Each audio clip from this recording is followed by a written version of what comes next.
Welcome to Duality Check, the podcast where two brothers embark on a thrilling journey through the realms of scientific inquiry, the enigmatic mysteries of the past, and the uncharted territories of spirituality. Join us as we explore the wonders of our world and beyond, all while embracing the roles of curious bystanders rather than experts. Together, we'll unravel the intricate tapestries of existence, blending the dichotomies of knowledge and wonder. Get ready to question, ponder, and delve into the dualities that shape our understanding of reality on Duality Check. I'm Drew. And I'm Dean. And we're on episode number 20 today, which is crazy. Yeah. That is crazy. Almost half a year into the podcast. Yep. Which is a weird thing to think about. Yeah. It's been fun. Yeah. So we're at number 20. And what do we got today? The topic today is reincarnation. Yeah. I think we talked about it a little bit on the last podcast, right? We did tease it a little bit, and I brought up a couple of my thoughts that were related to the last show that also had to do that I was kind of thinking about from reading this book. Yeah. So yeah, the book I read in prep for this show is called Life Before Life by Jim B. Tucker, MD, who was a sort of, I don't know if a student is the right term, but he sort of took over the mission and research of Dr. Ian Stevenson, who has been like a prolific researcher in these sort of alternative topics. He's been researching reincarnation, taking trips to India and Sri Lanka and Thailand and all of those like places where they actually believe in reincarnation, where they have a lot of case files. It's like ingrained in their culture and stuff. Yeah. So Ian Stevenson, I don't even know if he's still alive right now, but at the time of the writing of this book, he was already quite old and retired. When was this published? This one was published in, I want to say it was the early 2000s. Okay. He's got a newer book since, which I did just start. This is a good book. You asked me if I had finished it. Did you start digging into it yourself? No, I was more going to some of the individual stories and learned a little bit about some of the stories of reincarnation. Gotcha. Which are fascinating. Yeah. Like Dorothy Eady. Does he talk about Dorothy Eady at all in that one? Is that like a specific reincarnation case? Story, yeah. No. Okay. No. Does he talk about more like the overall of the data collected? Yeah, so he's essentially publishing a book written for the public, and the majority of the book is covering Ian Stevenson's work. Okay. So this guy, Jim B. Tucker, he has been essentially trying to update Ian's work. He's taken all like 2,200 case files that Ian Stevenson had collected. And in the process of him writing this book, they were moving all of those case files into a computer database. Okay. At the time of the publishing of the book, they only were at like 1,100 out of the 2,300 cases they had. So because they had a good chunk of them in the computer, they were able to run some data and statistics on like how many percentage of the reincarnations show this feature versus that feature. And we'll get into a lot of that. Okay, cool. So there's some really interesting sort of statistics and data he's able to pull on it. By the time he wrote his second book, I believe he finished that whole project. and he was trying to move. He was just trying to take the research with his own studies, because Ian Stevenson was like a highly prestigious researcher. He was like one of the youngest members ever to be like appointed as like a head of research at one of these prestigious universities. I don't remember the exact one. He said for this field. No, like in a psychology chair position, running okay. an entire psychology department. And like at the age of 39, it was like the youngest person ever at the post. What were his? So he's got this prestigious career in psychology, and he ended up leaving it behind in order to pursue this research. Gotcha. What was he pointing at? Like, what was he looking for specifically in his research? Well, I again, this is written by Jim B. Tucker, not Ian Stevenson. So okay. I don't know the full Ian Stevenson like origin story. I do know on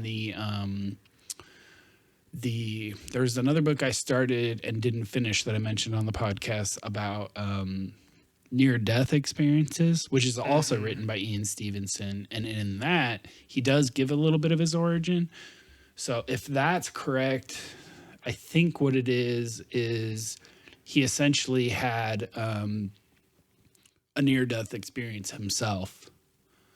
And that sort of convinced him to spend his life researching what the heck happened to him. And because it was a pretty strong indication that, I forget what disease he had. It was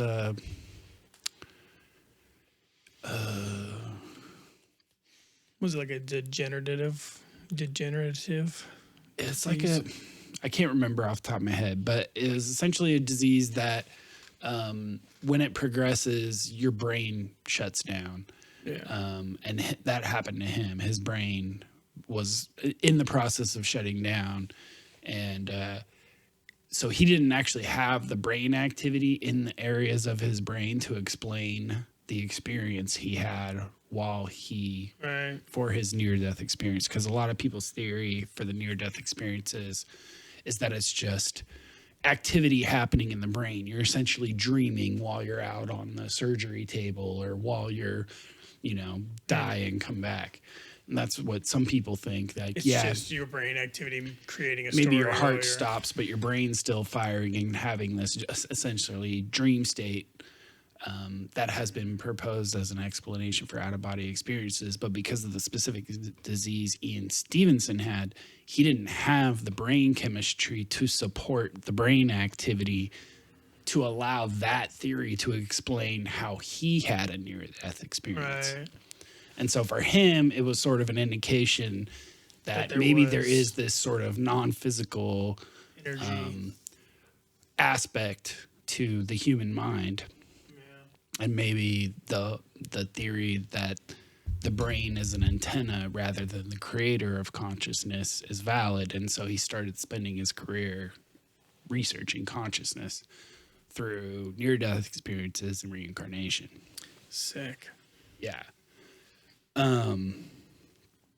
Anyway, I'm really excited to cover this topic. I got a ton of stuff highlighted, so this actually could turn into a two-parter. Yeah, all right. So, if it has to.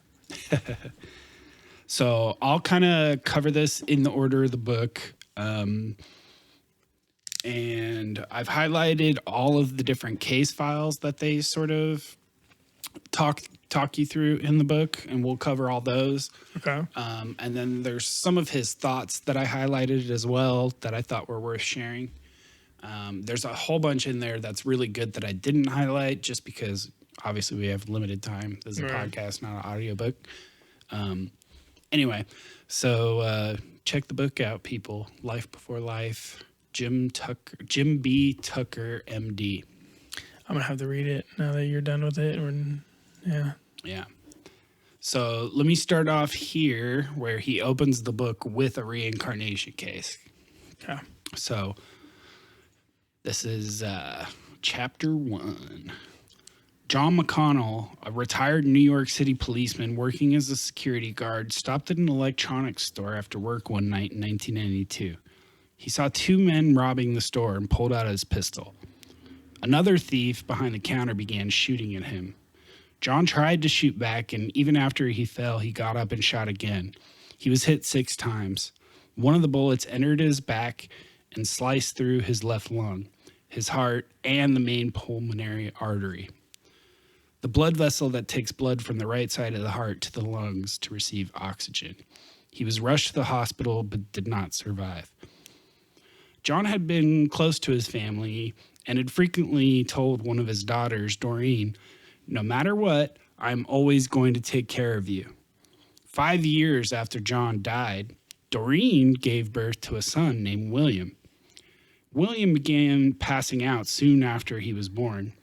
Doctors diagnosed him with a condition called pulmonary valve atresia, in which the valve of the pulmonary artery had not adequately formed, so blood cannot travel through it to the lungs. In addition, one of the chambers of his heart, the right ventricle, had not formed properly as a result of the problem with the valve. He underwent several surgeries. Although he will need to take medication indefinitely, he has done quite well. William had birth defects that were very similar to the fatal wounds suffered by his grandfather.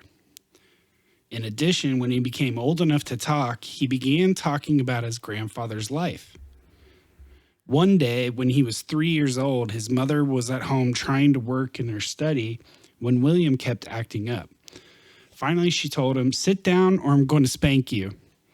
William replied, "Mom, when you were a little girl and I was your daddy, you were bad a lot of times and I never hit you." His mother was initially taken aback by this. As William talked more about the life of his grandfather, she began to feel comforted by the idea that her father had returned. William talking about being his grandfather a number of times and discussed his death. He told his mother that several people were shooting during the incident when he was killed, and he asked a lot of questions about it. One time he said to his mother, "When you were a little girl and I was your daddy, what was my cat's name?" She responded, "You mean Maniac?" "No, not that one," he answered. "The white one." "Boston?" his mom said. "Yeah," William responded. "I used to call him Boss, right?" That was correct. The family had 2 cats named Maniac and Boston, and only John referred to the white one as Boss. One day, Doreen asked William if he remembered anything about the time before he was born.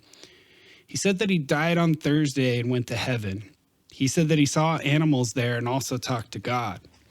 He said, "I told God I was ready to come back, and I got born on Tuesday." Doreen was amazed that William mentioned days since he didn't even know his days of the week without prompting. She tested him by saying, "So you were born on a Thursday and died on a Tuesday?" He quickly responded, "No, I died at Thursday at night and was born Tuesday in the morning." He was correct on both counts. John died on a Thursday and William was born on a Tuesday 5 years later. He talked about the period between lives at other times. He told his mother, "When you die, you don't go right to heaven. You go to different levels, here, then there, then here," as he moved his hands up each time. He said that animals are reborn as well as humans, and that the animals he saw in heaven didn't bite or scratch. John had been a practicing Roman Catholic, but he believed in reincarnation and said that he would take care of animals in his next life. His grandson, William, says that he will be an animal doctor and will take care of large animals at a zoo. William reminds Doreen of her father in several ways. He loves books as his grandfather did. When they visit William's grandmother, he can spend hours looking at books in John's study, duplicating his grandfather's behavior from years before. William, like his grandfather, is good at putting things together and can be a nonstop talker. William especially reminds Doreen of her father when he tells her, "Don't worry, Mom, I'll take care of you." So that's the first case.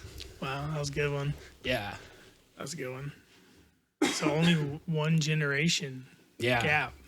That's what blew me away, right? Because usually I've heard a lot of these like gaps where it's like, 50, 60, 100, 3,000 years on one of them that I wanted to talk about. And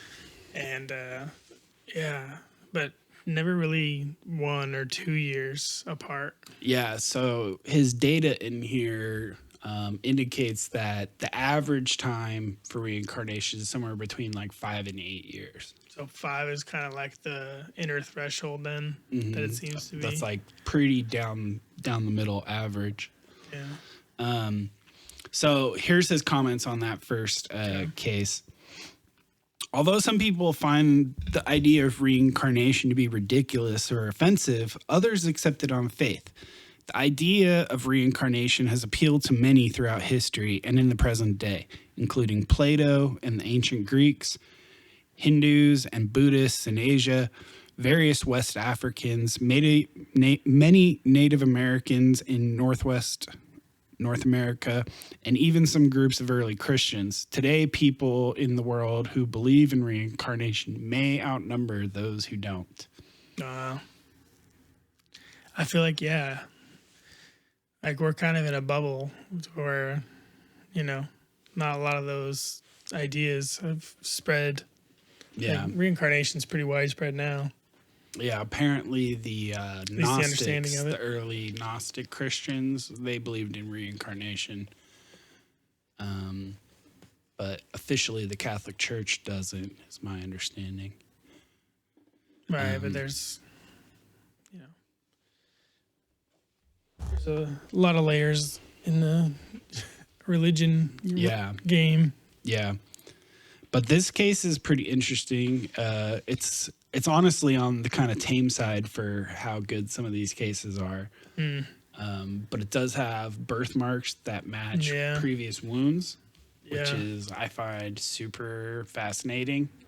You know what? Come to think of it, the one, I don't know if it's going to have this story in there, but the story that I came across was about 2 daughters of a woman. Like, one was 11 and one was 6, and they died in a car accident. And then 5 years later, They were born as twins. Yep, I have that one in here. Okay. Yeah. That's a good one. It is a good one.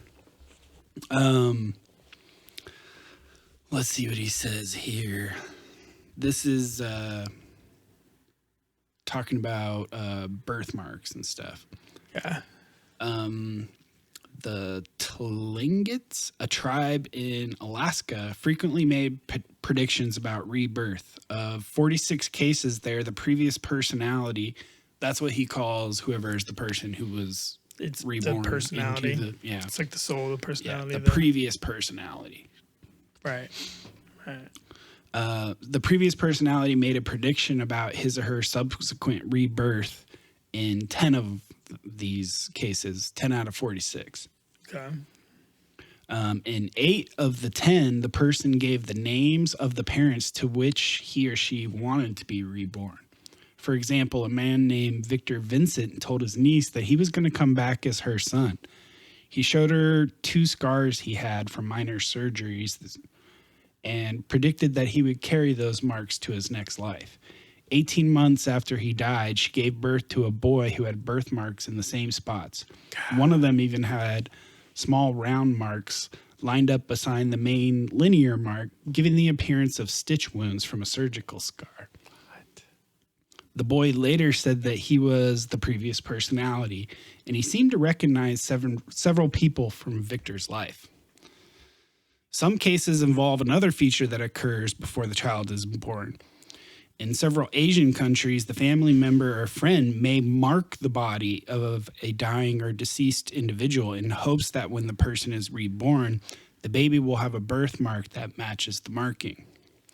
This practice is known as experimental birthmarks, and we will look at it in detail in Chapter 4.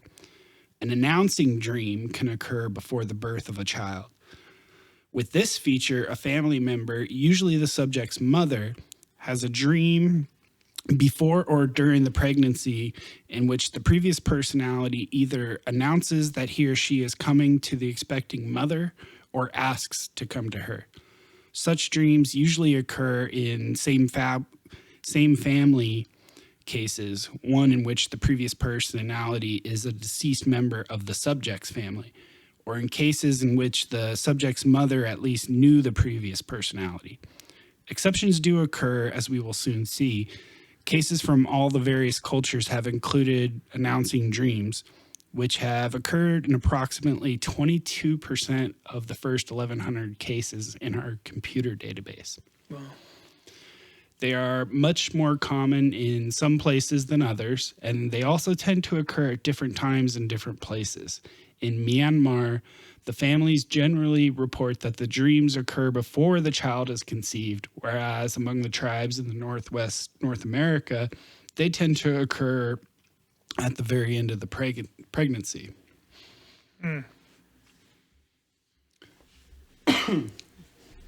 So, birthmarks, experimental birthmarks, and So interesting. The experimental birthmarks. announcing dreams. These are all pretty common Reincarnation, features. yeah. So the experimental birthmarks, when he talks about it later, he'll Trying to be some able of the to cases he'll prove it. describe it, but they'll essentially, I think one of the most common things to use is like ashes. Like you dip your finger in some ashes and like mark I see. mark the dead So it doesn't body. have to be like you cut them and then they. No. Right. You just mark it even with ashes, and then you essentially like give like a little prayer to the person and ask them to bring it with them. And does it? I want to know what the efficacy rating in that is. That would be hard because I don't think they have that massive of a data set to be able to know all the times that people have attempted experimental birthmarks. That'd be cool to know, though. Yeah, but they could tell you amongst their 2,300 cases what percentage have had experimental birthmarks in it. So. Oh shit! But the announcing dreams are really cool too.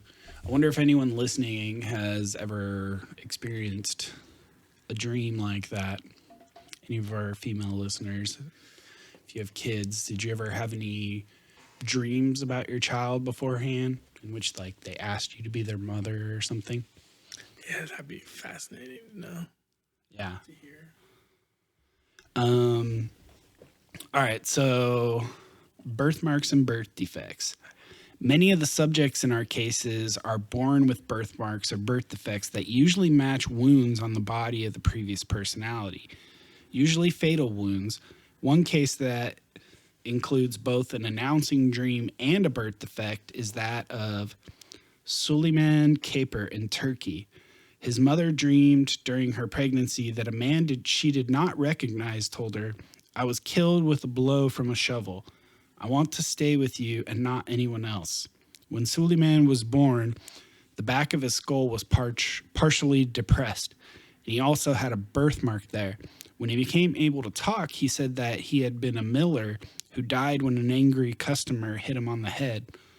Along with other details, he gave the first name of the miller and the village where he had lived. In fact, an angry customer had killed a miller with that name in that village by hitting him in the back of the head with a shovel. Many of the birthmarks are not small discolorations. Instead, they are often unusual in shape or size and often puckered or raised rather than simply being flat. Some can be quite dramatic and unusual in appearance. Other examples include cases with birthmarks in such unusual places as wrapping around an ankle, and cases with deformities like missing or malformed limbs or digits. In these cases, the birthmarks and birth defects can provide a concrete indication of a connection between the subject and the previous personality. Since they remain on the body, birthmarks and defects are not dependent on witnesses' memories to be part of the case. Right. When an autopsy report or a medical record of the previous personality is available, as it was in Suleiman's case, researchers can objectively compare it to birthmarks and see how well they correspond. I just want to say, I love the way you're saying Suleiman. Suleiman. Just that I did that. Yeah, no, it makes sense if you just take it wholesale, right? Yeah. I love these topics. So It's fascinating. it's just interesting, like theoretically, how does that work, right?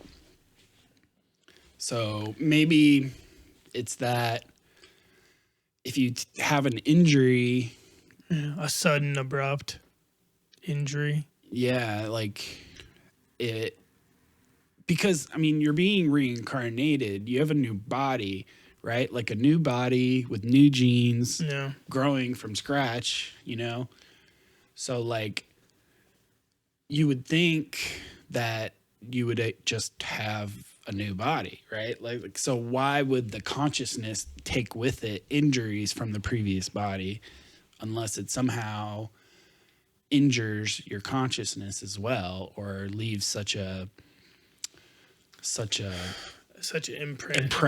it. Yeah. Such an impression on it. Yeah, I mean, I mean, the fact that a lot of them are injured in like a lot of these cases is definitely telling, I think. But there's like the one about Dorothy Eady. I think you've heard about it. Maybe not. She's the one that she was like a 3-year-old girl, and she fell down this. I can't remember her. I guess it was Dorothy. She was a normal 3-year-old girl, and she fell down some stairs, and her parents didn't notice right away, and they went down and found her, and she had died. And then they brought a doctor over who pronounced her dead, and then came back an hour later with the death certificate and to like help with things. And apparently during that time, or when the doctor came back with the documents and the parents were there, she was upstairs playing in her room like nothing had ever happened. And the doctor went up and was like what the hell? Like, I have your death certificate here. And like supposedly after this happened, she was just super uncomfortable in her life, and ended up just like I'm trying to remember all the small details, but maybe I'll just go broader strokes. Like, she grew up like knowing that she had a previous life after this. Like, she was super uncomfortable at home with her parents, and like would always say, I want to go home. I want to go home. Mm-hmm. I don't belong here, or whatever, stuff like that. And, learned to cope with her parents and stuff. And then her parents took her to a museum one day, and she once she saw the Egyptian section of the museum, she like was drawn to it. And she said she saw a photo. I have heard this one. Yeah. Yeah, she saw like a sculpture, and it made her, like, she told her mom, these are my people. Right. And then they had to leave, but they would come back every so often, and she would, go and explore the Egyptian place more. And then she came upon, eventually over years, she came upon the Seti, the tomb of Seti, and the Temple of Seti. And and she knew a bunch of details about tons it of that no details, one else knew, yeah. and like Eventually, knew where to look for things. Yeah, so eventually she's stuck with, in this new life, right, where she's living with her parents, and she eventually works her way to go to London to work at a museum, and then marries an Egyptian guy and moves back to Egypt with him, and eventually gets to the temple and is able to like discover things just by remembering. Right. And nobody can understand how she understands so much. She was born all the way across the world and eventually made it here, but like knows all of this information that nobody else does. Knows where to look for the gardens of the Temple of Seti. She remembers it being green and lush, and then plants and trees and animals and everything around. And so they kind of dated her. Oh yeah, and there was this one when she was married to the Egyptian guy in London or something. Maybe she was in Egypt, but she had there was a night where she would, or it was, I think it was over a month, but like every night she would like have like daydreams, but like half awake, half asleep, little like visions, and she would be sitting there writing the whole time. And apparently she was, taken in. I think she had contact with a god, like a god from ancient Egyptian culture or something, or like a spirit guide or something. And it had her write down in hieroglyphics all of her life story, and only she was able to, like, obviously the majority of this story comes from her, so Right. like you take it on face value that it's her telling of her story, so there's bound to be some conflation. But anyway, so eventually she finds out the whole story of her life, and that's how she ends up getting back to Egypt. And she goes to the Temple of Seti, and she's like walks around it without ever having been there. Nothing's been published on it. There's no way she could have just learned it. But they take her in there. I think one of the priests there or something takes her in there with just a torch or something, and she's able to lead them around to every little room and nook and cranny and guide them where they're asking her to take them. And then that's when she finds the gardens, and then she says, dig on this other side and you'll find a hidden passage. She actually said that you would find a room under the paw of the Sphinx. Mm-hmm. And that the missing tomb of Nefertiti would be found underneath Tutankhamun. And they actually found a chamber underneath Tutankhamun in 2015 or something like that. And she actually there was predicted all Nefertiti these there. things. Wow. Yeah. Dang. So like she predicted. It was that story was in one of the Y-Files episodes, wasn't it? If I remember correctly. Yeah. No, Yeah. that's a good one. I like that case. Yeah, we'll have to link to the episode because he does a great job telling it. Yeah. And he also sprinkles in a few stories of some of the other It's an well-known interesting case because it doesn't necessarily follow the same pattern that most of the reincarnation cases do. So like the common reincarnation cases, like the most common thing that happens is that between the ages of like 2 5 or and 6. 3 is usually the earliest it'll come on. The onset, Kids yeah. will start saying weird things, expressing Or it memories, could be longing some trauma. for something in the past. Their behavior might change. But usually they make statements about a past life. And it usually ends around the ages between like 5 and 7. Right. Which is also when most children just lose their memory of their youth. Of everything before That's that. when pretty the much, yeah. childhood amnesia hits. Yep.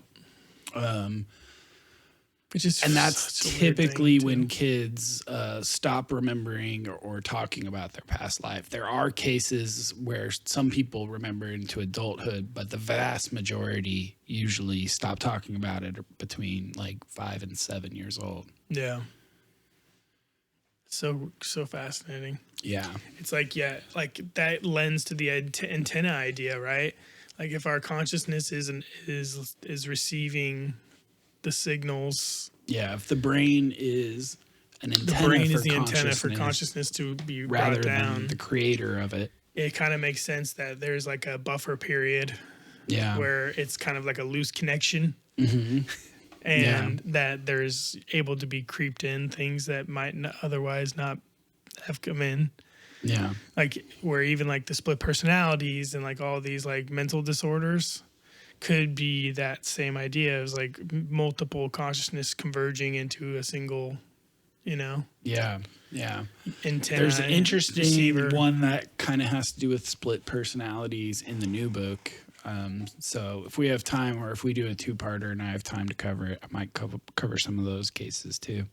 Cool. But yeah, let's hit our first break here, Sounds good. and we'll be back like a past life being reincarnated after this break. See you in the future.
We have been reborn onto the second segment of the show today. Here we are. Our consciousness has continued beyond the music. Yeah. We shut it down for a minute, just get a little recharge. We faced the music and we're back. All right. So we got a little twist on our beer review today. Yeah, we got a not beer review because Not a beer review. I'm not drinking beer, but what I am drinking, finally, my sister Amy gave me these non-alcoholic. Sorry about that. I thought they were beers, but this one's definitely not the one I'm drinking. No, it's So absolutely this not. is called Hop Splash by Sierra Nevada. It's a sparkling hop-infused water made with Citra and Amarillo hops. Yeah, you handed me that. I was expecting beer. You made a face, and then I took a Yeah. sip, and The I first- immediately was like, this is beer-flavored seltzer. Yeah. Or I'm sure I said seltzer. And you or saw the something face I made the first time I Yeah. tasted it. I was expecting the beer flavor, and I was like, and it wasn't because it was bad. It was just because it was not the flavor I was expecting. else. Right. And the more I drink it, you taste more of the citrus hops. It's not terrible. Yeah. No, it's definitely hop flavored sparkling water. Yep. And with that context, it doesn't assault my mouth as unexpectedly. Right. I mean, they need a bigger label. Yeah. So the label on here says, not the right time for a beer, but got a hop craving? Drench it with Hop Splash, our sparkling water infused with Citra and Amarillo hops for refreshing notes of peach, mango, and grapefruit. Hop Splash has 0 alcohol, 0 calories, and maximum hop flavor. Yeah, that's what I want to do. And first thing in the morning, Ingredients: water, hops, carbon dioxide. drink some grass. Drink some grass. Yeah, no, it tastes nice. It tastes like hops smell. Yeah. Like when we were brewing. You helped us one day with our brewing, right? Me and Jason. Yeah, I definitely helped. I wasn't just standing there holding a beer watching you guys do it. But you were there. Yeah, And I we was like there. tasted the hops, like the actual Yeah. dry hops. Like Yeah. we smelled them and like took a little nibble. Yeah. Hops are pretty unique flavor. So yeah, there you go. If you're looking for something Not a that beer review. tastes like hops, but you don't want to drink beer, you don't want alcohol, you don't want carbs, this hop water. Is the next one a beer or no? Is that another seltzer? I do have another one here. This one is by Partake Brewing. This one is called a non-alcoholic brew, and it contains less than 0.5% alcohol by volume. So this one actually has alcohol. So this one's actually a non-alcoholic beer. Gotcha. Water, barley, hops, yeast are the ingredients here. We'll have to crack that one open on the next one. Yeah. Cool. But for now, let's talk about some reincarnation. What we got? All right. So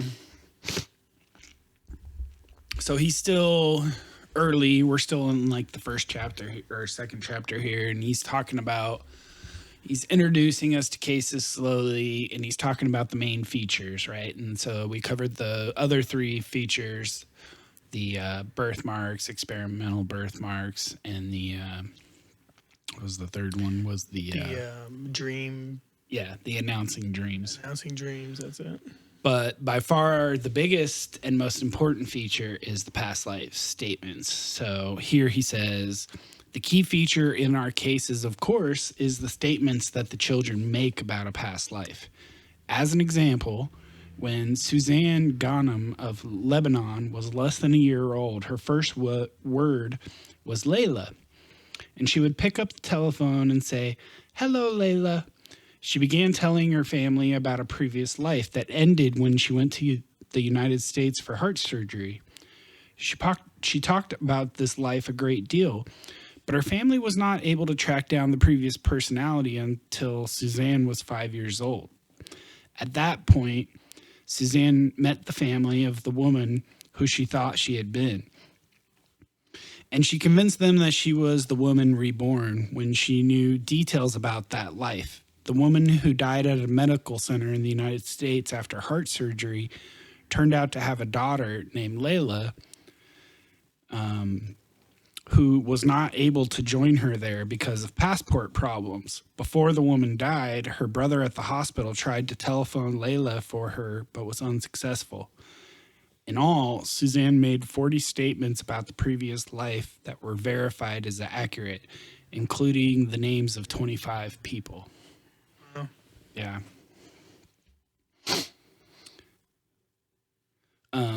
Some children only make a few comments about the past life and only talk about it at certain times, often during relaxed periods, while others talk about it almost constantly and make many statements. In general, children tend to talk about people and events from near the end of the previous life. A child who describes a past life that ended in adulthood is likely to talk about a spouse or children rather than talking about parents. 75% of the children describe the way that they died in their previous life, and the mode of death is frequently violent or sudden. The lives that the children describe tend to be very recent ones, and in fact, the median time between death of the previous personality and the birth of the subject is only 15 to 16 months. Oh, wow. That's even shorter than I said earlier. Exceptions certainly exist, as Kamal's case in the introduction shows, but most of the children describe very recent lives. Few report having been famous personalities, as almost all describe ordinary lives, often ending in very unpleasant ways. When the children give enough information so that one particular deceased individual can be identified as the previous personality, we say that the case is solved. If the previous personality has not been identified, we say that the case is unsolved. A colleague told me that he objects to the term unsolved in this instance because it implies the child is actually remembering the life of one unique previous personality who could be identified if the case could only be solved. This is not what we mean when we use the term. We can all agree that an unsolved case, or solved one for that matter, does not automatically indicate a case of reincarnation. With only rare exceptions, almost all of the children describe only one previous life. In addition, though most children do not talk about the time between lives, some occasionally do. Their statements can involve either events that took place on Earth, for example, at the funeral of the previous personality, or descriptions of other realms. An example of the latter is a boy named Kenny who, though his case was unsolved, gave numerous details about the life of a man who died in an automobile accident. He said that after he died, another spirit, probably the driver of the vehicle, took him by the hand, and the two of them, with other spirits in what seemed to be a huge hall. He said another spirit he took to be God told him that there were people wishing for a child and that he had been chosen to go down to be born. Wow. Yeah, so it's interesting that the vast majority of the cases are a violent or sudden end. Yeah, I mean, it makes sense just based on the state of the world previously and how not. I guess if with the real recent ones, it kind of is surprising. But I remember with the whole Christopher Bledsoe stuff, there was that whole idea of having to go through pain so that you can allow your consciousness to be freed from what other force might be trying to just hold it, Mm-hmm. And the other idea of there being some kind of there's obviously if you believe in that, you're believing that there is something happening outside of what is going on here that is dictating the happenings. There's a place where people are, you're going to heaven and then being sent back down, basically. Mm-hmm. So yeah, to me, and then there's the levels and yeah. To me, it almost reads like as if dying prematurely, suddenly, or violently, like, gives you the opportunity to. well, maybe that's Reincarnate. why those people are reincarnating. Yeah. Or maybe they didn't learn the lesson they were meant to learn before the next life, like based on like what the Egyptians believed and right. Like they didn't fulfill whatever they set out in that life to fulfill, so maybe they're more apt to be reincarnated at an earlier rate. Because otherwise, there's other times where it's like 3,000 years old, or like that one we were talking about with Dorothy Eady. Like that's like 3,000 years old when the person who she said she was at the time she said she was like 3,000 years ago. Yeah, during the Old Kingdom. But the other possibility is that we all reincarnate, and it for some reason dying suddenly in your previous life maybe makes you more likely to remember it in the next one. Because what all these cases have in common is that the children remember stuff about their previous life, right? And so that doesn't mean that people who don't talk about their previous life weren't reincarnated. But maybe because of the circumstances of the death in the previous life, that leaves them more likely to be in a position to remember it in this one. Or there's also the caveat of who the person who the previous personality is born into. Like, it's not just mistaken as a toddler being a toddler, you know, just saying all sorts of wacky stuff, you know? So, like, that could also be, like, you got to take that into account, that they could, like, not that they're lying, but, like, that the person, like, whoever, like, their parents or the people around them aren't interpreting what they're saying as, like, to be studied or to be, you know, they're just like, oh, that's awesome, you know, and then they're like, kind of like, yeah, well, he addresses in this book. But they seem to be more abrupt, like, changes of personality that, you know, beckon you to ask the questions and stuff.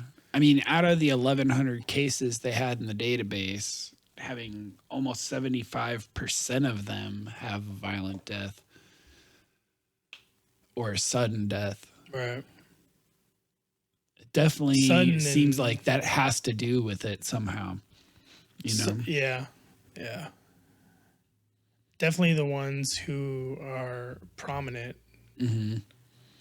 As far as... But that doesn't necessarily mean that all reincarnation... It's just that the ones that are going to make them stand out are the ones who had a sudden... But like if somebody just died in their sleep at the age of 85, you know, it might be like, oh, I do remember these things, but they never vocalize it. They just kind of have like a moment where they just kind of remember their lives or something. Yeah, but instead of vocalizing it, and then that or that, and like that. Why wouldn't they have that period between 2 and 5 or 2 and 7 that they start to talk about it too? You know. Yeah, I'm just saying, like they have the experience, and they make the comments, but it falls on deaf ears, if you might, because it's just. Like nobody's asking the questions for that particular child. Well, to dig into and that has a lot to do with where the case happens, right? So in this book, most of the cases are in the Far East where people do believe in reincarnation. Right. I don't think I finished that thought that I had at the beginning, which is that Jim B. Tucker, he's moving in the direction in his next book of trying to focus on United States cases because people in the United States, it's not an overwhelming belief for people to believe in reincarnation. But it happens a fair amount enough. They're harder to find the cases because, you know, when it happens in the East, where we're in a culture where people believe in reincarnation, and you as a child start talking about a previous life to your parents, like they're going to pay attention. They're going to take it more seriously. Whereas if it happens in the United States and it's someone who doesn't believe in reincarnation for the kid's parents, they may just shrug it off as fantasy and never like pursue it or talk about it. Specifically on that point with Dorothy Eady, her parents were like that. They were devout Catholics, I believe, and they were like, They got kicked out of like Sunday school because of her claiming it and like not following the rules and, you know, all these things because she refused to sing a hymn about that talked poorly of Egypt or something like that. She like refused and they kicked her out because of that. I'm sure there was other things too, but that was her claim was that. And that was, I think she was a teenager at the time or something like that. Yeah. All right. So past life behaviors. Okay. In addition to the statements, many children show behaviors that seem connected to past life memories they're reporting. Many show strong emotions related to their memories. In some cases, the children cry and beg their parents to take them to their previous family until their parents finally relent. In a case in which the previous personality was murdered, the subject may also display immense anger towards the killer. The children often demonstrate unusual play. For instance, Parmad Sharma in India became wrapped up in his play as a shopkeeper of biscuits and soda water, the occupation of the previous personality. From the ages of 4 to 7, this caused him to neglect his work when he started school, and he never seemed to fully recover. His mother blamed his poor school performance and subsequent limited vocational opportunities on his preoccupation with his past life memories and his shopkeeping play as a young child. That case is an extreme example, but play can be excessive. In these cases, the children repeat the same play over and over, and it is play that is not seen in the other children of the family or modeled after an adult family member or close friend. Yeah, it makes sense for them to replicate the, like, you know, seeing you do the dishes and stuff. Oh, every night they go and repeat that in their little play kitchen or something. Right. Like Sawyer's done that already, where I'm like doing something and I look over at him and he goes do do do do, you know, and he looks over at me like he's just imitating. But something as specific as playing as a shopkeeper who sells biscuit and soda water. Yeah. There was another case. I don't want to throw you off too much on a tangent, but there was another case of a person, a little boy. I think he was 4 years old, and he can't remember all the names. So I have to link the episode because it's all in that Y-Files episode. This one too is he remembered, or he's always pretending in his playtime. He's pretending to be a movie producer or a filmmaker and like making movies and stuff.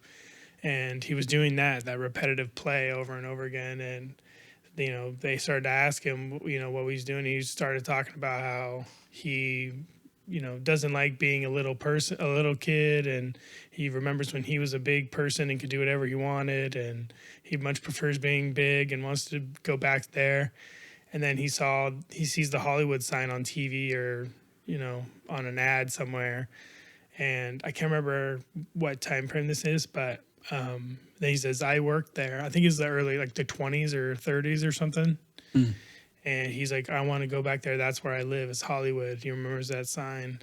Interesting. And then you know, in the end of it, like he was looking at a photo album of people in Hollywood at the time, and he saw a photo of a person he knew. He said, oh, that's George. You know, me and him made a movie together. And then he looked further back in the background of the picture off to the side. He's like, oh, that's me. We found me. And he points to a picture, and they found a picture of him. And then he goes on to tell like hundreds of verified details of this person's life.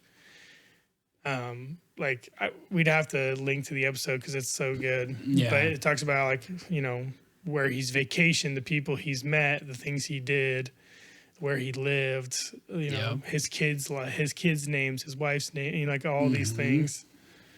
It's like a 4-year-old, like that. You can't explain that by like OCD watches TV and like learned every fact about this person's life somehow. It's just especially in the time frame. Don't you know that? Yeah, he just happened to make a bunch of statements that happened to correspond with this person's life. Right, because clearly there's going to be even more statements he made that were not verified. Right. Like, yes, he hit 100 of them, but he probably made 700 statements. Right. Yeah. It's either way. I mean, I can't imagine a kid doing that if they're not trying to like get to the details. And like even he couldn't remember every detail, but then he would read books and like remember the little things in between. Like see a picture of him at a concert and knows all the things that led up to that concert. Right. Because they start coming back to him as he So most commonly, the child mimics the occupation of the previous personality, as Parmod did, and the drive that some of these children demonstrate in wanting to engage repeatedly in the play can be quite striking. Other children have repeatedly acted out the death scene from the previous life. This can be similar to the post-traumatic play of children who have been through difficult experiences, only in this case, the trauma is thought to be from a previous life rather than the current one. Because he hasn't been exposed to anything that would suggest otherwise. Right. Phobias seem to be linked to past life memories at times. Many of the children show intense fear related to the method of the previous personality's death.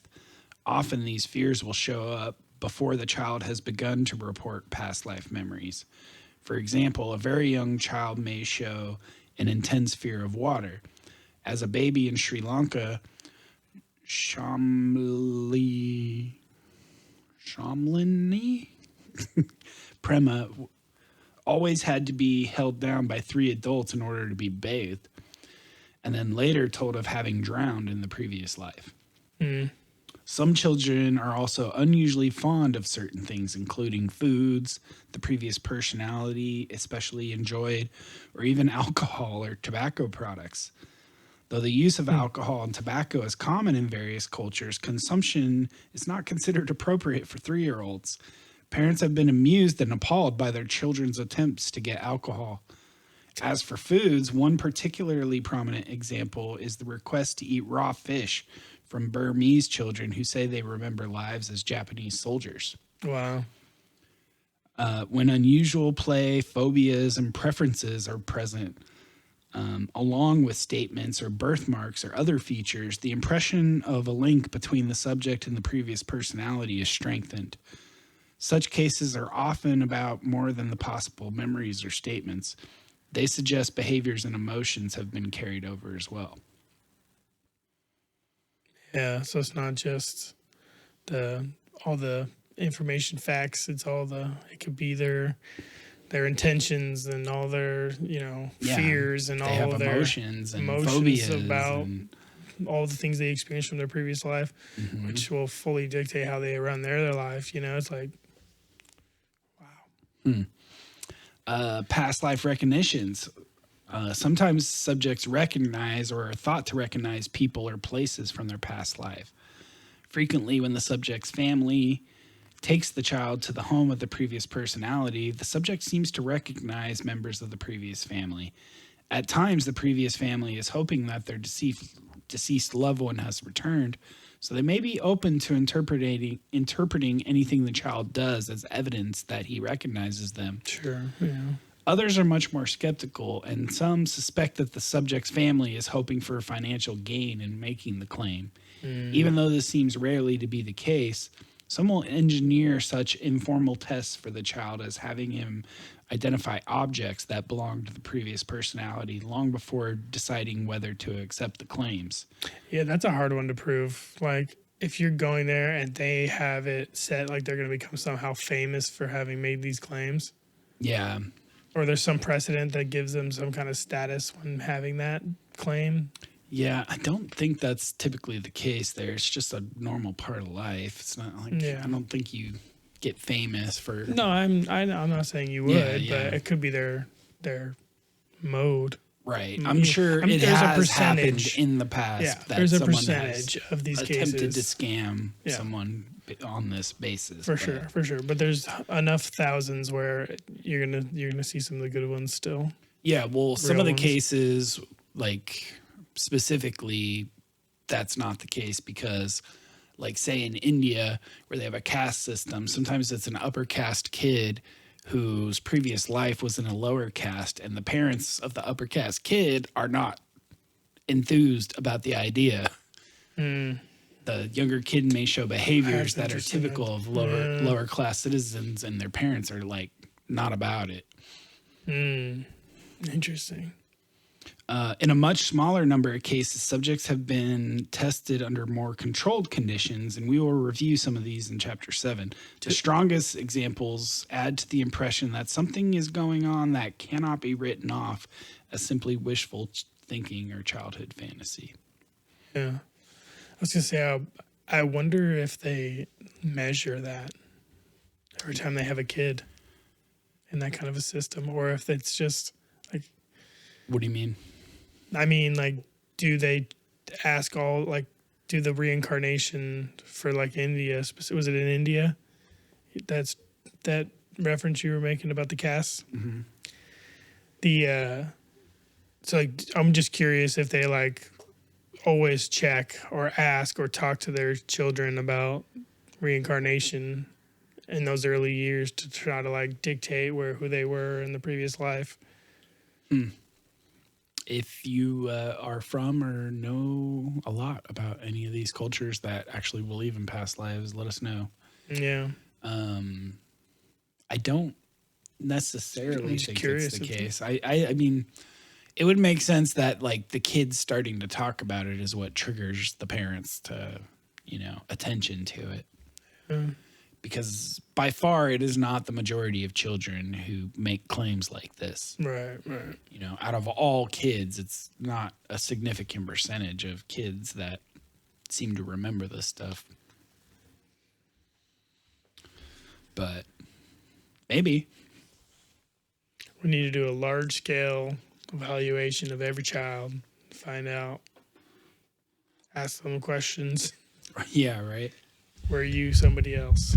Yeah. Even just sorry, I'm going to adjust this real quick. Even just the slightest bit, somebody else. Or remember anything.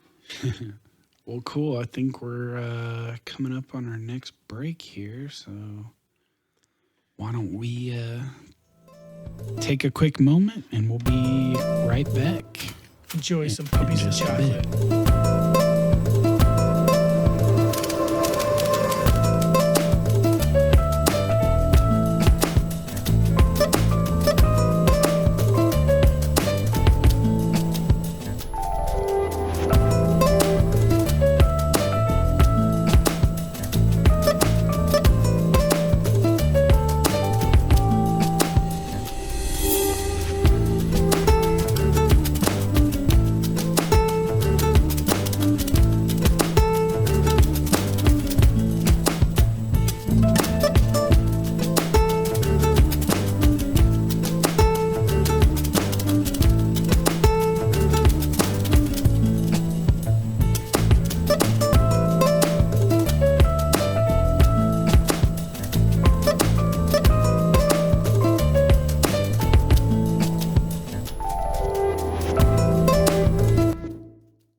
Welcome back. Hello. Boom, Dante. Hopefully you enjoyed those puppies. Smooth chocolate. Yeah. All right, so I just cracked the Partake Brewing non-alcoholic IPA. What's the percentage on that? 0.5. The brew that started it all, our signature IPA, is a balance of light, malty, and hoppy fun with just 10 calories. It's the perfect companion for a session of bird watching, a spirited game of bocce ball, or a barbecue with buddies. No shot it says all that. You made that up. No, it says that. Oh my God. I have never thought of bocce ball and beer. I mean, I have. I see we have a place I worked. They have a bocce court. Bocce ball, barbecue, buddies, and beer. It all goes together. That's the 5 B's. It's the pillar of B's. That one definitely tastes more like a beer. Is it more or less off-putting? Well, as long as you expect the beer. I say I like the other one better in general, though. As more of a daily drinker, you can drink that. Yeah, just like it's a hop-flavored sparkling water. Like, Yeah, I can down I don't that. even really want a second sip of that. Yeah. The aftertaste is It's got worse. a weird aftertaste. Yeah, it started to set in. You might need to chug that, otherwise you'll never... Yep, it hit me. The aftertaste mixed with the new sip. Not good. Not good. All right, cool. Let's hop back into this. Let's do it. After a case is investigated, it is registered in our files at the university if it meets certain criteria. Right. So I just off the bat, only certain criteria. Yeah. They're already refining it. Yeah, they're trying to keep the best cases here. Got So these involve many of the features we have discussed, and according to the criteria, a case has to have at least 2 of the following. Okay. Yeah. Number 1, prediction of rebirth, not just I will be reborn, but with some specifying details. For example, selection of next parents. Mm-hmm. Okay. So that's when they really look for, as far as being a previous personality. Well, they just have to have 2 of these features. Sure. So Okay. that's one of the features they're looking for. Okay. Number 2 is an announcing dream. Number 3, birthmarks or birth defects related to the previous life, not just any nevus or other blemish. I've never heard that word, nevus. Nevus. Also, the birthmark or birth defect should be noticed immediately after birth or within a few weeks. Number 4, statements by the subject as a child about a previous life. The record of these should not depend on the subject alone. Hang on, I gotta sneeze. Maybe. Do a fake one. Achoo. There it is. There it is. There it is. All right. Dang. You throw out your back. Yeah, right. The record of these should not depend on the subject alone. At least one other older person, for example, a parent or older sibling, should corroborate that the subject spoke about a previous life as a child. Number 5, recognitions by subject of persons or objects with which the previous personality was familiar. Number 6, unusual behavior on the part of the subject. That is, behavior that is unusual in subject's family and apparently corresponds to similar behavior shown by the previous personality, or that could be conjectured for him or her. For example, a phobia of firearms if the previous personality was fatally shot. So those are the 5 or 6 criteria that the case has to have at least 2 of those in order to end up in their database. Gotcha. And And at the time of writing this book, he had inherited 2,300 cases from Ian Stevenson. that was my question. Okay. So that's 2,300 cases with 2 And of has those he found 6. any on his own? Or is he only reporting? Yeah, he has. But this book mostly focuses on Ian Stevenson's Gotcha. research. The next book, he goes more into his own stuff in Okay. the U.S. Yeah. Because he figured that since Ian Stevenson, being so prestigious, spent his entire career trying to get people to take reincarnation seriously and failed by focusing on all these cases overseas, he figures it would be more convincing for him to spend his career on domestic cases in a country like ours that doesn't predominantly believe in reincarnation. Right. That way, the cultural influence of believing in reincarnation isn't not as as strong. big of a factor. Yeah. Okay. Yeah, this is definitely going to be a multi-parter topic for sure. Mm-hmm. Yeah, well, I mean, just because I want to dive into the next book too. Yeah. Read about all the U.S. stories and. Yeah. And I've gotten like a couple chapters into that book, and it's pretty good so far. So Okay. Sweet. This might be its own reincarnation series. The series might be reborn itself, which is crazy meta. Whoa. Our reincarnation episodes are reincarnating. As we speak. They're multiplying. So this is, then he goes on to talk about like the technical process they do for like assembling a case. Like there's a form, like a standardized form that they essentially go through and question the people involved to gather information. And they use all that standardized information in order to sort everything into that database so they can run statistics on everything. Anyway, so as they're entering all these into the computer, he's talking about this process is labor intensive and getting all the cases into the database is years away. At this point, we have entered 1,100 out of 2,500 cases, not 23, into the computer database. It includes all the Indian cases, but as yet includes virtually no cases from Thailand and Myanmar, even though these two countries have combined to produce hundreds of cases. I will give figures from time to time based on these 1,100 cases, but we should remember that these are not necessarily representative of all 2,500. It's just reminding us that the strongest cases are not always going to be the most represented in this book. Is what he's kind of saying, right? Well, he's saying when he gives you statistics about this percentage of their cases show this feature, that's with only the 2,500, the 1,100 entered into the computer out of the 2,500. Okay, gotcha. And once the full 2,500 is in there, he expects those percentages will shift. I see. Anyway, chapter 3, we have another case here. Okay. So this is the case of Abby Swanson, a young girl who lives in Ohio. Was 4 years old when she began talking to her mother one night after having her bath. "Mommy, I used to give you baths when you were a baby," she said.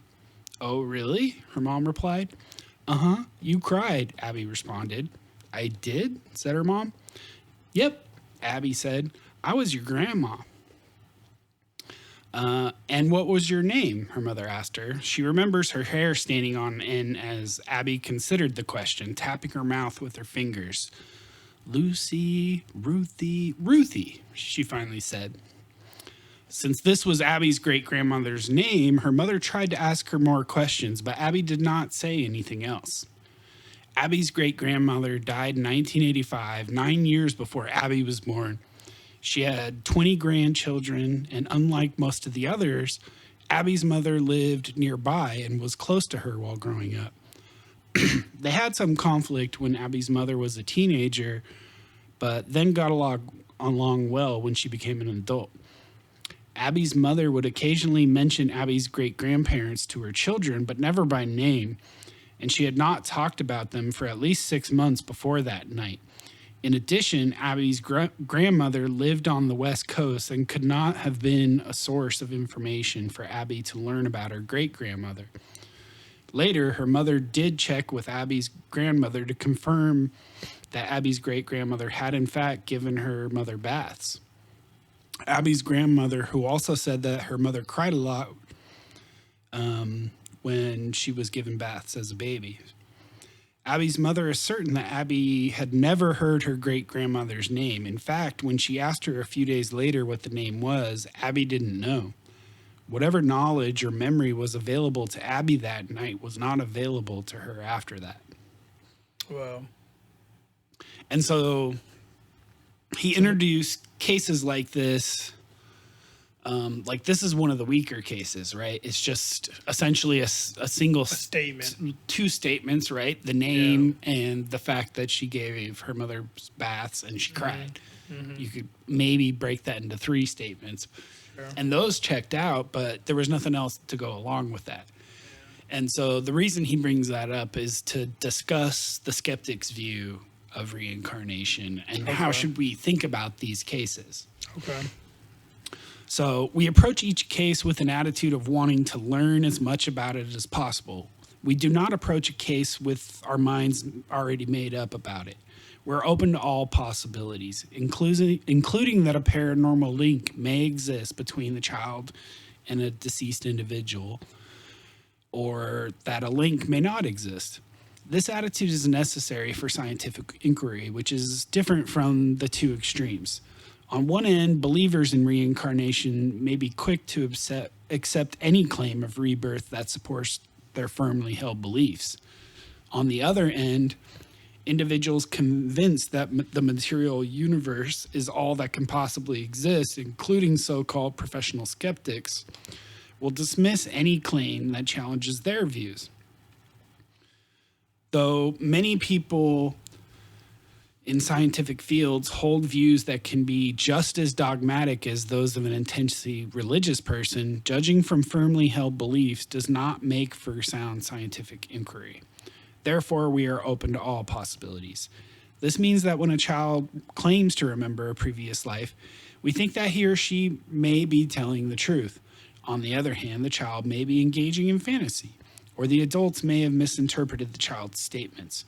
We're trying to determine what scenario is most likely. As for the possible explanations, there are 2 basic types. Cases are caused either by a normal process or by a paranormal one. The following list touches on a variety of explanations we should consider. So this is when he goes over all the different alternate scenarios, explanations. Okay. And he uses this case to sort of test these ideas. Okay.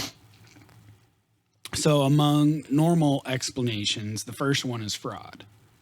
Okay. Straight up. Yeah. This would mean that Abby's mother intentionally lied to us about what happened. This is theoretically possible. Abby did not remember that night when we met her 2 years later, and no other witnesses were there to confirm the story. Someone could make up such a story if she had a reason to do so, which is why we only report cases in which we have interviewed the families ourselves. When we interview them, we try to judge how reliable they are. The problem with the explanation of fraud is that for the vast majority of the cases, the family has absolutely no reason to make up such a story. Abby's mother certainly didn't. The only thing that she got out of contacting us was having her home invaded by psychiatrists and psychologists who asked a lot of questions. So unless she was badly in need of attention from 2 strangers, she would have no motivation to lie to us. Yeah, I mean, it's true. Yeah. They also don't pay their subjects ever because they don't want anyone ever to be motivated by money. Yeah. As a reason call to them, call be them. like, oh, they're going to give us some money if we come up with some cool story. Right. Yeah. The next normal scenario is fantasy. And essentially, I mean, you can understand what the fantasy element is. Like, the fantasy element would be that Abby was just imagining that she had lived a previous life and that she got lucky with guessing the name. Yeah. Which, in the case of guessing one name, even though there's so many names out there, like, what are the chances that her second guess is the correct name? And the only thing I could think of is like some kind of like other phenomenon, and like where the mother heard the name Ruthie a lot as a child, but suppressed it, and then later when she had a kid, she talked about the name Ruthie a lot, not knowing why. Well, and the mother knew her grandma's name was Ruthie, but the kid didn't, according to the mother. But the mother knew that her great that her grandma was, or was it her? Was it the Yeah. mother's great grandma? The or mother's the kid's grandma, the kid's great Oh, grandma. okay, that's Okay. where I got confused by Yeah. it. Yeah, okay. So, So she definitely knew her, obviously. yeah. So the only But thing I could the see grandma as had died motivation- before the kid was born, so the kid never met her, and the kid's grandma, the mother's mom, lived on the opposite coast. So she was never really around her grandmother to have her grandmother tell her about her own mom, Ruthie. And the mom says for sure she never mentioned the name Ruthie. She did talk about her grandparents from time to time, but never by name. I see. So the idea that the kid just got lucky with the name, and this is where the fantasy element comes in, right? So like fantasy is sort of a combination, because typically to explain these cases, you don't just need the kid was fantasizing. You also need the kid was fantasizing and they got lucky by guessing details and names. Yeah. Which in this case is more plausible because we only have 2 claims to validate, right? But in a lot of these cases, like when a kid gives 25 names and they're all correct, the chance of all of that being reduced to luck is it's just hard to fathom actually reducing it to luck. It gets pretty ridiculous with the odds. Yeah, absolutely. But you could see the kid fantasizing about having been a previous, a lady named Ruthie.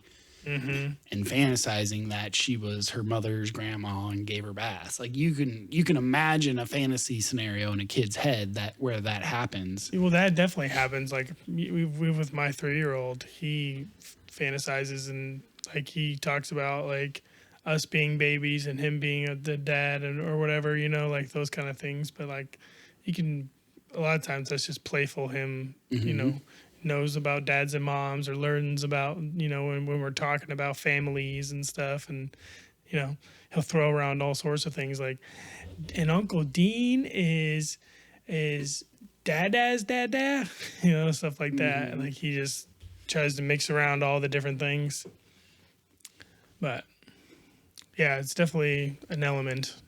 Right. But if he called out, like, I'm sure you've never mentioned our great grandmother's name to him, her first name, Kay.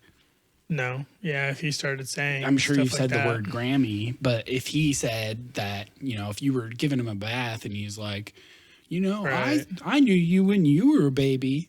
Yeah. And my name was Kay. And you used to step on my flowers in my backyard and I would get so mad. Right. Like that's essentially the equivalent for this case. And like that would take me aback, but like it is possible but it would have you questioning whether or not you ever said her name, right?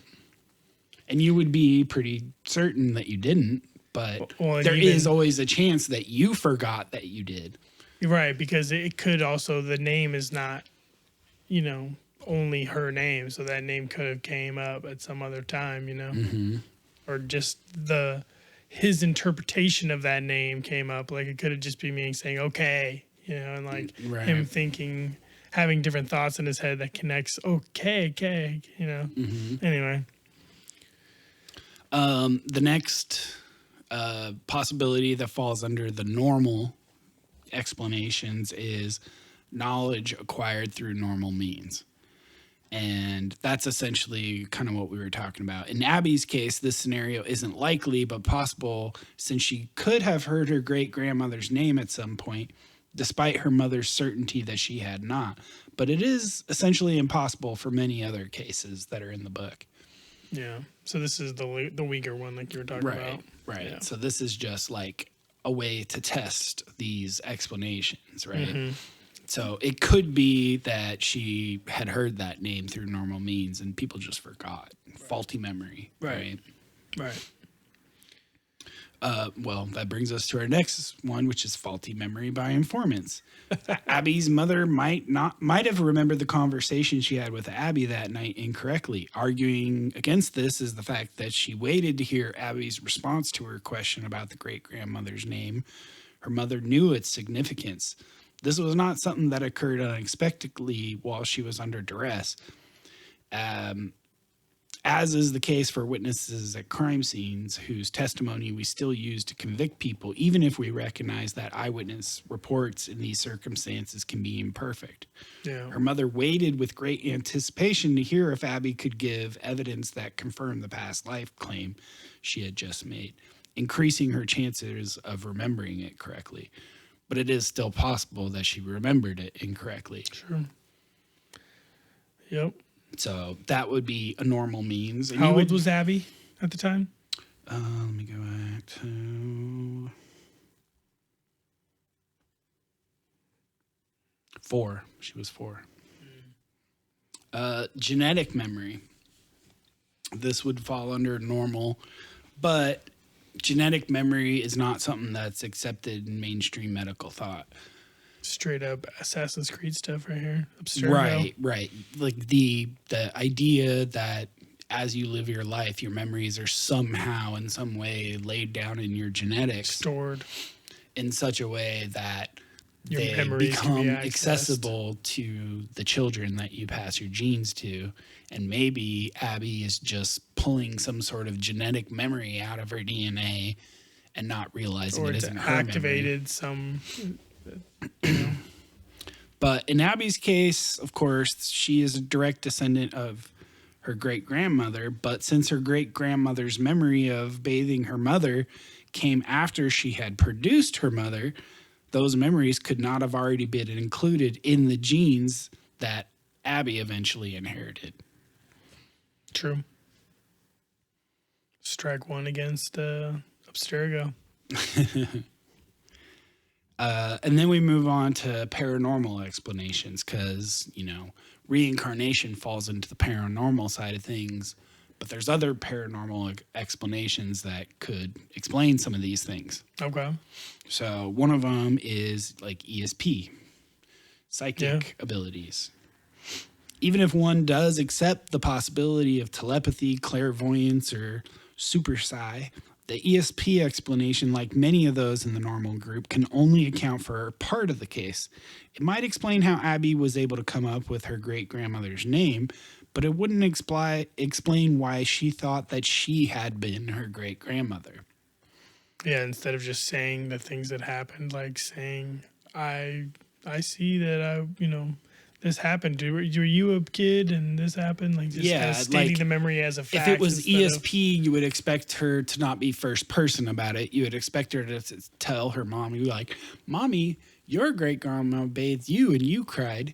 Yeah. But instead she said, I bathed you and you cried. Right. So ESP doesn't explain the first personness of the experience. For this one, yeah. Yeah. The sense of identification that is so strong in many of these cases is more than just paranormal knowledge. It represents a sense of having been another person. The knowledge that the children express about previous lives comes from the vantage point of one individual, the previous personality. The ESP explanation also does not explain the birthmark cases. When we consider the 225 cases in Reincarnation in Biology, that's Ian Stevenson's book, in which the subject of the case had a birthmark or birth defect that matched a wound on the deceased individual, we need another separate explanation for the birthmarks if we decide that those children's statements were due to ESP. Mm-hmm. Along with these problems is the fact that, with very rare exceptions, these children never demonstrate any other paranormal abilities. Abby certainly did not. These children are not young mystics waiting to grow up to be professional psychics. They're children who develop normally just like their peers. So if it was ESP, you would expect the child to exhibit that in other cases other than just of their remembering a memory from a previous family member in the first person. Yeah. If it's ESP at all, it would lend more to the idea that consciousness is an antenna, or that the brain is an antenna for consciousness. Sure. Because ESP could be explained but reincarnation within that. already does that. Yeah, but I mean, as far as ESP goes, like, I guess reincarnation allows the permittance of having ESP. Yeah, But you still have to if have some kind of reincarnation structure of it. exists, that doesn't mean ESP doesn't. It's just it doesn't seem like the appropriate explanation for these cases. Okay. Yeah. Because especially if you go to ESP as the explanation for how they knew the info, you still have to explain why they thought it was them. And if there's birthmarks in the case, you have to have some other totally different explanation for the birthmarks. And what are the chances that all of those line up?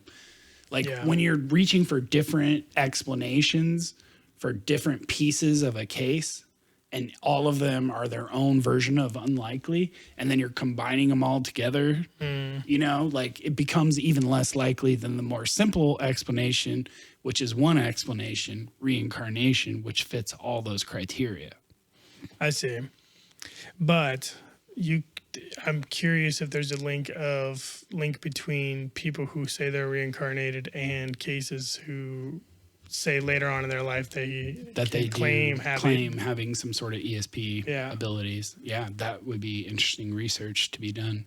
Because if any of these normal quote unquote kids that they're talking about, like they grow up normally after these short periods when they're talking about previous lives, do they continue to follow them? Not that it's a necessarily, ethical thing to do, or right.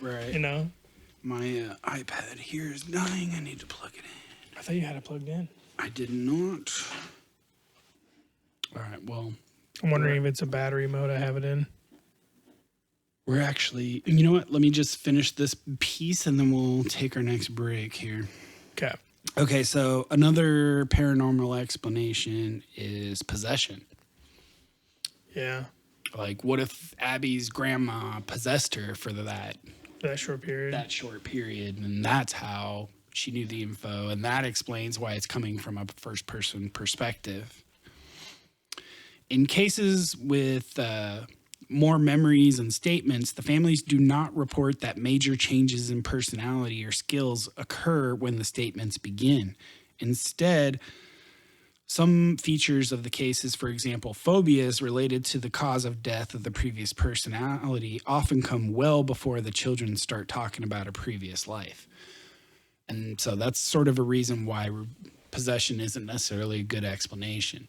So like from the time that children is born are able to express a phobia, they may have a weird phobia that's related to the previous personality's death. And not till years later when the kid starts talking about it, does that get put in perspective as they talk about the previous life. Right. Up until then, you're just like, why is my kid afraid of cars? Right. Right? Like so afraid of cars for no apparent reason. Whereas like if Abby had been possessed during that bath that she had with her mom, you would expect, like, let's say Abby had a phobia going with it, you would expect that phobia to only be there during that possession time, not the whole life up until. Right. And so that's kind of why possession isn't necessarily a good explanation for these cases. Yeah, unless it's like a combination of all of them. Right. Where there's a DNA activation upon hearing a phrase or smelling a smell that activates something that allows a memory to be replayed, or a personality from a previous ancestor to be replayed. In the second book, one of the cases he goes over is actually seems to be like a weird hybrid possession reincarnation case, and it's super interesting. Okay. So maybe we'll cover that on the next episode. But so is that you want to? The last main explanation is reincarnation, and he comments on it that one advantage of the idea of reincarnation is that it provides an explanation for the various parts of the cases. The identification with the previous personality is present because the children were, in fact, the previous personalities in the prior lifetime. The memories were simply carried over by the surviving consciousness into the new life form. The birthmarks reflect wounds that were so profound to the previous individuals that they affected the consciousness as it went on to the next life. So the scars were carried over into the next body. A disadvantage of this explanation, though, is that the term reincarnation does not tell us everything that we would like to know. Where does the consciousness go between lives? When does it enter the new body?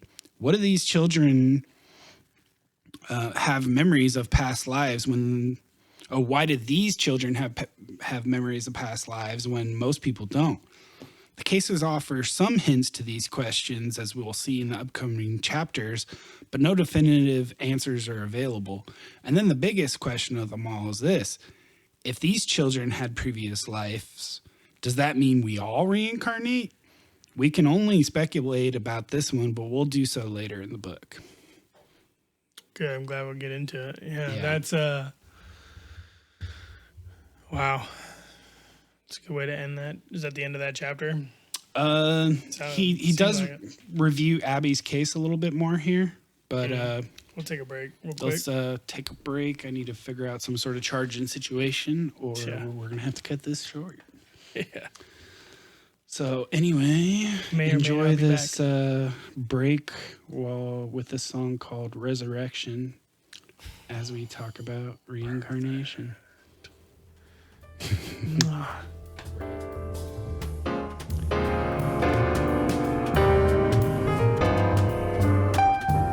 We'll be back.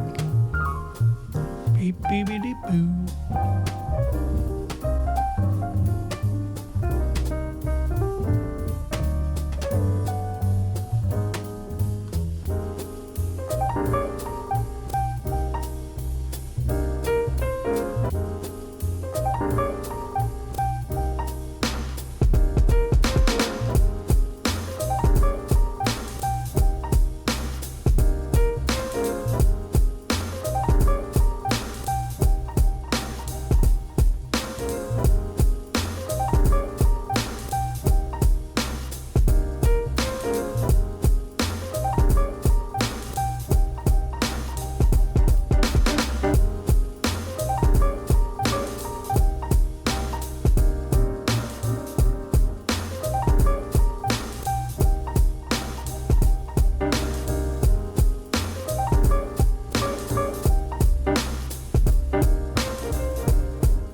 Resurrection. That one, doo-doo. It sounds like a Mario coin. Doo-doo-doo-doo. But you didn't sample it? That would have been sick if you sampled No, that was just me like juggling the beat, just like triggering it to like Yeah. restart on certain It'd be cool beats. if you It just happened to sampled sound it, that way. Oh yeah, I should. Cool. So we were talking about. Hold on. Go ahead. On that topic, we need to program that Stream Deck Oh yeah, and do like sound effects. Yeah. I know we talked about that. We should do that. Mm-hmm. Do you use that thing? I use it I haven't fully set it up to use it to its full capabilities, but I do have a few buttons on there. Cool. But now in one of the more recent updates, they allowed pages. So now you can have a button on there that takes you to the next page. You can have on like unlimited folders of different setups. So I can do like mine and then the podcast and then Cool. yeah.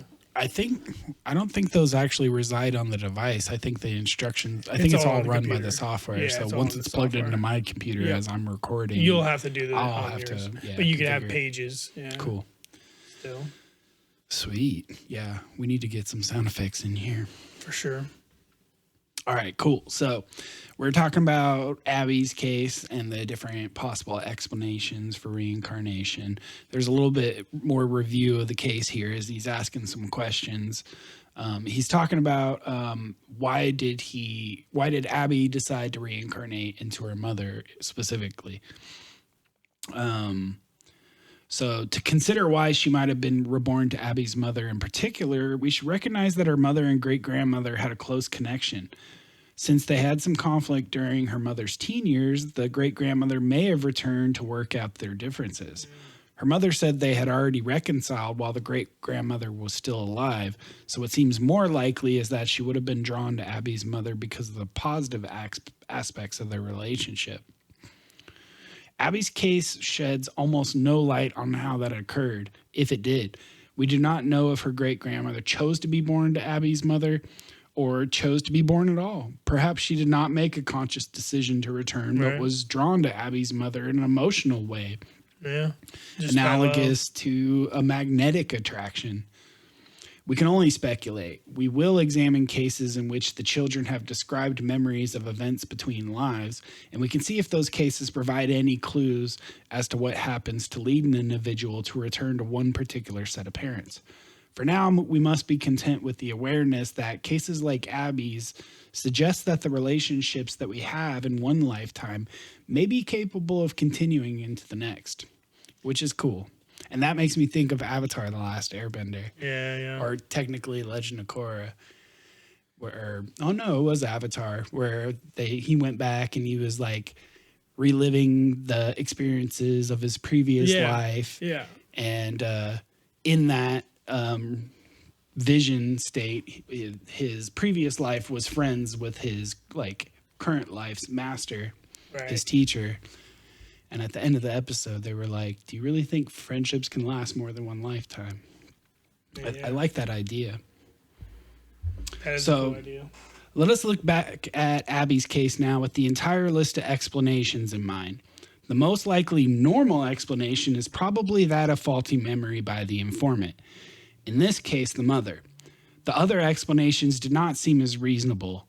Though Abby's mother could have made the story up, there's no evidence of fraud and no apparent motivation for it. Abby seems unlikely to have come up with her great-grandmother's name simply by coincidence. Even if Abby knew her great-grandmother's name because she had heard it, this would not explain why she thought that she had been her great-grandmother and why she could not tell her mother the name a few days later. That leaves Abby's mother recalling their conversation incorrectly as the best explanation that uses normal processes. Despite the fact that she was fully aware of the significance of Abby's answer before Abby gave it, meaning that she focused on it, improving her chances of recalling it correctly. Part of the attraction of this explanation is the feeling that couldn't have happened. Her mother must be mistaken. In other words, if her mother had remembered that conversation correctly, then we would have trouble explaining the case by normal means. This means that we need to consider paranormal means. Among these possibilities, reincarnation is the most plausible for this case, rather than ESP or possession. The choice seems to boil down to reincarnation or a case in which Abby's mother embellished the story, either intentionally or the case of fraud, or accidentally in the case of faulty memory. Which one do we think is the best explanation? The answer at this point must be that we do not yet have enough information. Yeah. And I think that's logical in this particular case. Absolutely. Yeah. Being that it's not the craziest strong reincarnation case. Yeah, I mean, if it lasted for like a week and they were able to ask her a bunch of questions, or if it lasted any time longer than just one day and a couple statements, yeah, makes the most sense. So, chapter 4, we got a new case here. Okay. So Patrick Christensen is a boy who was born by cesarean section in Michigan in 1991. When the nurses brought him to his mother, she immediately felt that he was connected to her first son, who had died of cancer at the age of 2 in 1979, 12 years earlier. She soon noticed that Patrick displayed 3 defects that matched those her other son had when he died. Her first son, Kevin, began to limp when he was 1.5 years old. One day he fell and broke his left leg. This led to a medical workup that included a biopsy of a nodule on his scalp above his right ear. Doctors diagnosed him with metastatic cancer. A bone scan showed many abnormal sites. His left eye was protruding and bruised due to a tumor. He received chemotherapy through a central line, a large IV line in the right side of his neck. Though the site on his neck where the chemotherapy agents were entering his body became flushed and slightly swollen several times, he had no major problems with the treatment and was eventually discharged home. He received outpatient treatment but returned to the hospital 5 months later. At that point, he appeared blind in his left eye. He was admitted with a fever, treated with antibiotics, and just discharged from the hospital. Is this her first son? Sorry. This is her first son, Kevin. He died 2 days later, 3 weeks after his second birthday. Kevin's parents had separated before his death, and his mother eventually remarried. She gave birth to a daughter and son before Patrick was born. At birth, she had a slanting birthmark with the appearance of a small cut. At birth, he had a slanting birthmark with the appearance of a small cut on the right side of his neck, the same location of Kevin's central line, a nodule on his scalp above his right ear, as Kevin's biopsied tumor had been, and an opacity in his left eye diagnosed as a corneal leucoma that caused him, like Kevin, to have very little vision in that eye. When he began walking, he limped, favoring his left leg. When Patrick was almost 4.5 years old, he began telling his mother things that she felt were related to the life of Kevin. He talked for some time about wanting to go back to their previous home, told his mother that he had left her there. He said that the home was orange and brown, which was correct. He asked his mother if she remembered him having surgery, and when she replied that he had not had any surgery, he said that he had and pointed to the area above his right ear where Kevin had his nodule biopsied. He also said that he did not remember the actual surgery because he was asleep when it was done. At another time, Patrick saw a picture of Kevin, whose pictures were not normally displayed in the family's home, and said that the picture was of him. After Patrick began making these statements, his mother contacted Carol Bowman, an author who had written 2 books about children who talk about previous lives, Children's Past Lives and Return from Heaven. They talked on the phone a number of times, with Carol offering guidance on how to deal with the past life issues that seemed to be coming up. She eventually referred the case to us for investigation. Dr. Stevenson and I then visited the family when Patrick was 5 years old. While we were there, we saw and photographed the birthmark on Patrick's neck, a 4-millimeter dark slanting line on the lower part of the right side of his neck that looked like a healed cut. The nodule on his head was very hard to see but easy to palpate, so we documented the small mass before we felt there. We could see the opacity in Patrick's left eye and obtained copies of the eye exams he had received. We watched him walk and could easily determine that he had a slight limp, despite having no medical condition that would explain it. We obtained Kevin's medical records, and they documented the history described earlier, including the lesions that appeared to correspond to Patrick's subsequent birthmarks. We took Patrick to the home that Kevin had shared with his mother. Patrick, unfortunately, did not have great enunciation and could be difficult to understand at times, but he did not make any statements that definitely indicated that he recognized the home. In summary, Patrick had 3 unusual lesions at birth that appeared to correspond to lesions that his half-brother Kevin had suffered. In addition, he limped when he began walking and also alluded to events in Kevin's life when talking to his mother.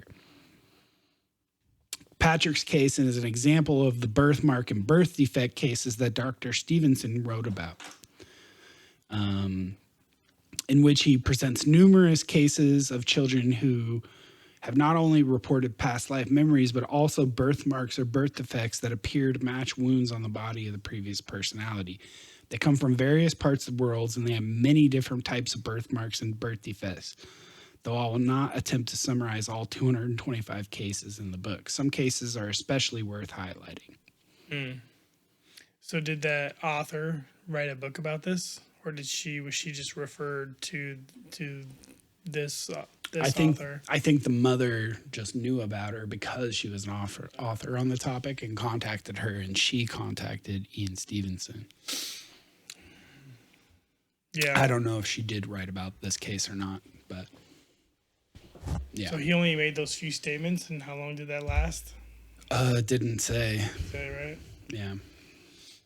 Yeah. I mean, you could explain a little bit of that away with the fact that she sort of seems to have known about somebody who writes about reincarnation. Mm-hmm. So that lends to her believing in it. Sure. But the markings are obviously... That doesn't explain... The markings are Patrick obscure. claiming to be Kevin or seeing a picture of Kevin and saying that's me. Yeah, but... Or being able to who describe told the that color story? of the Was it old Patrick, home. Or, like, did Patrick tell that story to these... So typically how these work researchers? is by the time the researchers arrive on the site, the child has already been making statements. And so Usually. when they arrive, Are they still making statements, though? it depends on how long until they learn about the case. Right. So some of these cases they don't learn about until years after, and the kid's already out of the phase where they remember. That's what, yeah. And so when they arrive, they interview everyone. Was that the case for this one, though? Especially everyone who heard the statements. But he says their normal procedure is they will interview the subject if the subject is available, but whatever the subject says is not really what they're interested in. What they're really interested in all the people is who corroborate. All the people who firsthand heard what the person said when they said it at the time. More than one person usually is like a good bet. Right. Okay.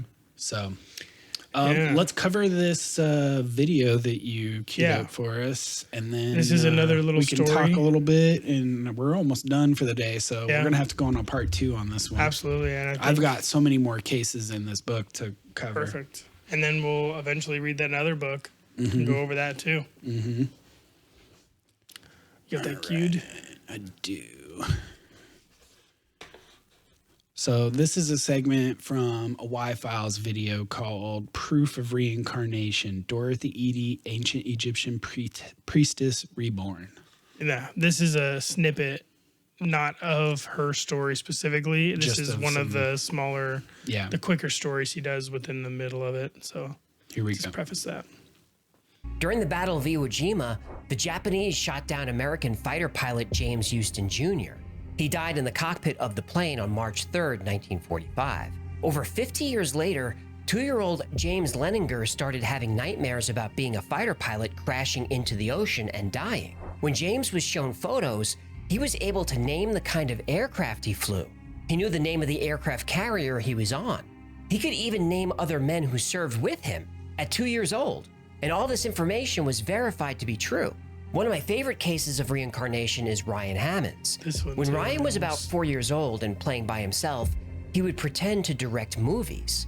Ryan told his mother that he used to be a man who lived in Hollywood. Ryan's parents were Christian and serious about their faith. They didn't believe in reincarnation. But Ryan would often say, I used to be somebody else. I used to be big, but now I'm little. I liked it better when I was big and I could go wherever I wanted to go. I hate being little. Whenever Ryan would see the Hollywood sign on television, he would cry that was his home and he wanted to go back. Ryan would tell stories about meeting Rita Hayworth, about vacations in Paris, and working at an agency where people would change their names. This is not the typical banter of a 4-year-old. One day, Ryan's mother brought home a book about old Hollywood and they flipped through the pictures. They came across a photo and Ryan said, "Oh, look, that's George. We did a picture together. Oh, that guy's me. I found me." The other man in the picture was Marty Martin. He did know Rita Hayworth. He did vacation in Paris, and he did work at an agency where people would change their name. Ryan was right about all of it. Ryan even knew Marty used to dance on Broadway, how many sisters he had, how many children he had. Ryan even said his house was on a street that had the word Rock in it. Marty Martin lived on Roxbury Drive. Marty's family was able to confirm 55 separate facts that Ryan got correct at 4 years old. In these 3 cases, like in almost every case, past life memories start around age 2 or 3 and end around age 5. Not so with Dorothy Eady. As she got older. Cool.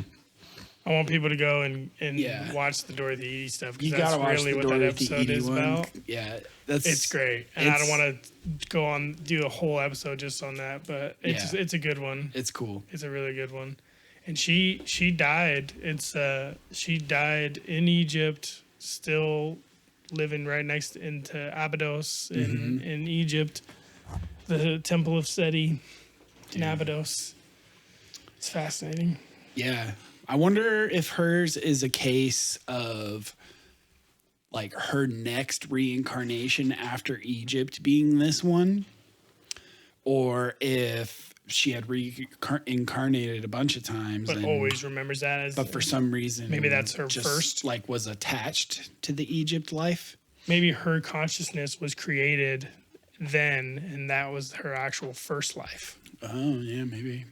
Like maybe there's some mechanism to create consciousness, because you gotta imagine. Yeah, If not like, everybody if is reincarnation reincarnating. is the thing, we got billions of people on this planet, so like those spirits or souls have to come from somewhere. Yeah. Because Also we in the didn't have this second many book, people. he talks about like cross species reincarnation, like kids talking about having like previous lives as animals. Or that they go to a place in between where there's animals, and like the one you were talking about, how the animals don't bite and scratch In heaven. in heaven. Yeah. I like the idea that animals are kicking it in heaven. I really hope I Yeah, can they're like just doing their thing. find all my old dogs and cats and just kick it with them. That would be so sick. Yeah. Oh, that would be so sick. I'm down for that. Dude, If this right? is a simulation, that's the one I choose. So yeah, part 1 of reincarnation. It's such a cool topic. It's such a cool idea. It's interesting because it's got a lot of religious backing in different religions around the world. It makes sense. It does seem to be the most simple explanation for a lot of these cases. If you want to try and explain all these cases by normal means, you have to result to some pretty unlikely things happening. Yeah. Like really unlikely things Yeah. happening. A lot of dominoes need to fall in order to make it make sense. Yeah, like the kid who, that we just watched the clip of, like there's got to be some crazy coincidences in order, like a string of them, in order for a kid to get that many statements correct. At 2 years old. At 2. Yeah. Yeah, that's nuts. Yeah.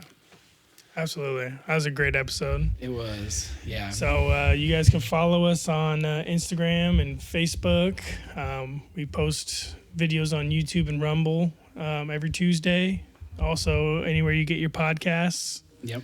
You can find us on Apple, Overcast. We're on Spotify. We're even on, You say Pandora? yeah. No, I thought Pandora didn't have it. We're on Audible, I believe. Oh, nice. Yeah. That's anyway. right. Anywhere you get your Yeah, podcasts. but also do join the conversation. Do you know anyone Please. who has a reincarnation story? Do you have a favorite reincarnation story? Yes. Write us and let us know what it is so we can include it on the next episode. That would be awesome.